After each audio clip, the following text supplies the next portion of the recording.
Sofia the First, The Princess Test.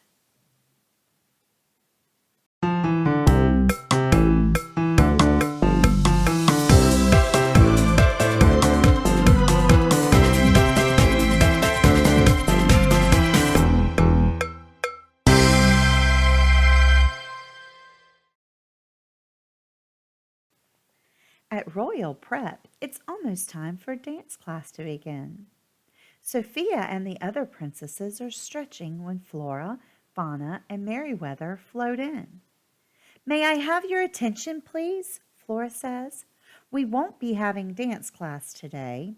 Instead, you'll be preparing for a very important test." "The princess test," Merryweather adds. Sophia has no idea what a princess test might be. Before she can ask, Fauna explains. "The princess test is your chance to show us everything you've learned about being a true princess." "Everything?" Princess June exclaims. "But we've learned so much." The fairies tell them that the test will take place in the ballroom after school.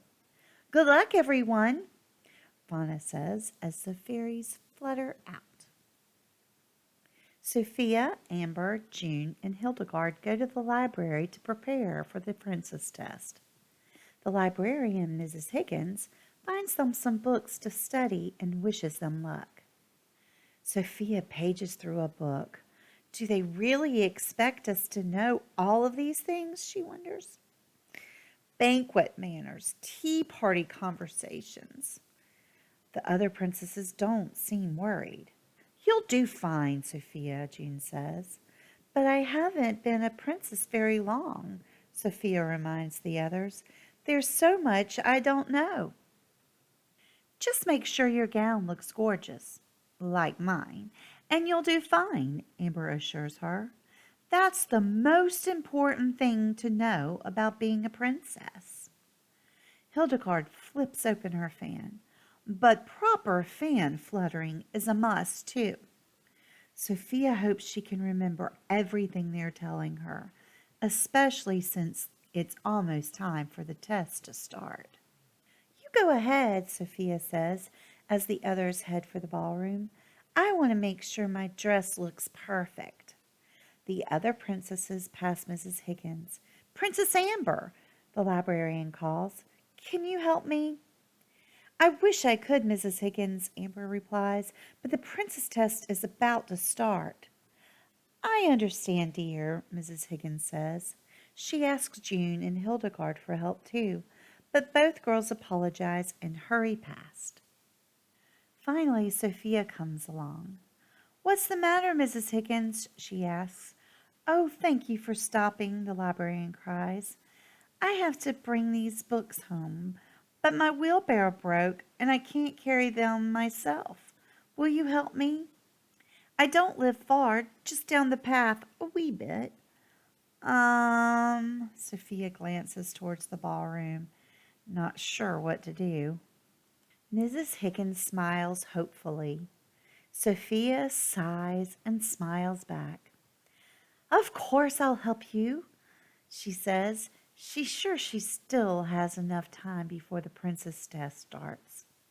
The two of them gather the books and head off down the path. Before long, Mrs. Higgins points ahead. "My cottage is just across this bridge."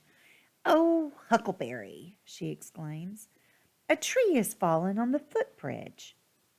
"How are we going to get to your cottage?" Sophia wonders. "Well, there's another way," Mrs. Higgins says, "but it'll take a bit longer." Sophia gulps. "Longer? But that might make me late for the princess test." "I understand if you need to go back," Mrs. Higgins says. "I'll be okay on my own."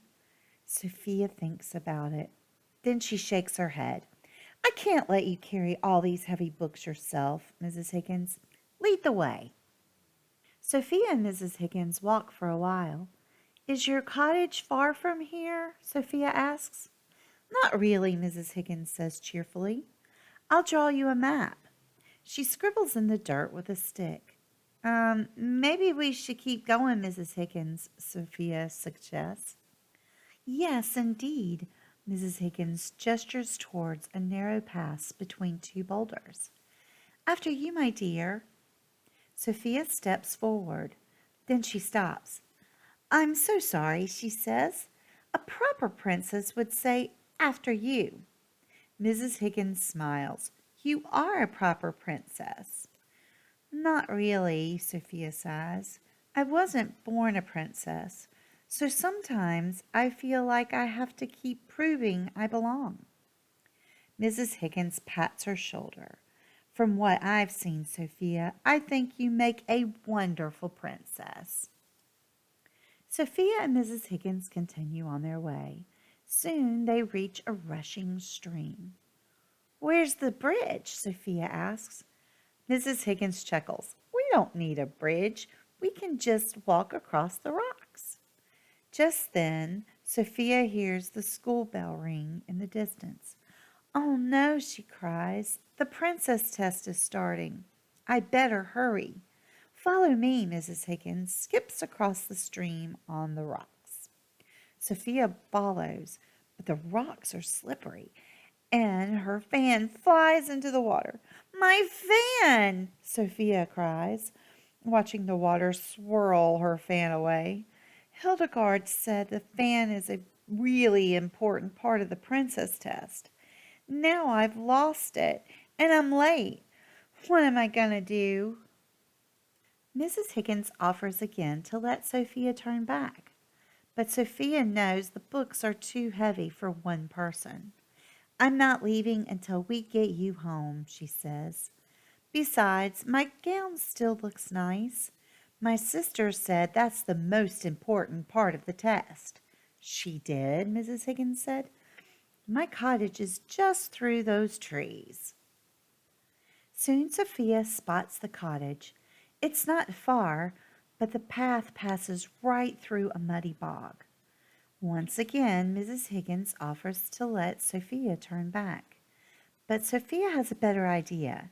She holds up the edge of her gown to keep it clean. There's just one problem. The mud is slippery. Halfway across, Mrs. Higgins slips and falls.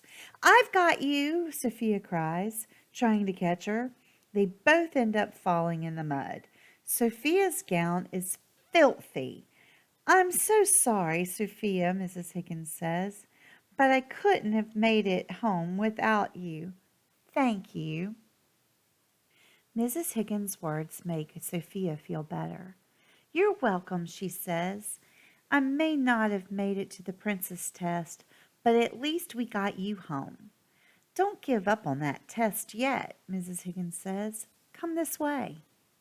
She leads Sophia into her cottage, which transforms into the royal prep ballroom. All the other princesses are there, along with Flora and Merryweather. Sophia, Amber exclaims, where'd you come from? And what happened to your dress? Sophia is confused, especially when she sees a second Mrs. Higgins standing nearby. The first Mrs. Higgins pulls out a wand and transforms into Fauna. I used magic to make myself look like Mrs. Higgins, Fauna explains. It was all part of the princess test. One of the most important things about being a princess is kindness. A true princess always helps a person in need. Flora nods, even if it means giving up something very important to you. Amber and the other princesses all end up doing well on the princess test. The fairies award them with sparkling silver stars, but Sophia was the only one who stopped to help Mrs. Higgins, so she wins a special gold trophy. Can I hold it? Amber asks eagerly. Oh, Amber, Sophia giggles, glad to know that she really does belong. The end. I hope you like this story, The Princess Test. Hope you come back to hear more stories from Grandma.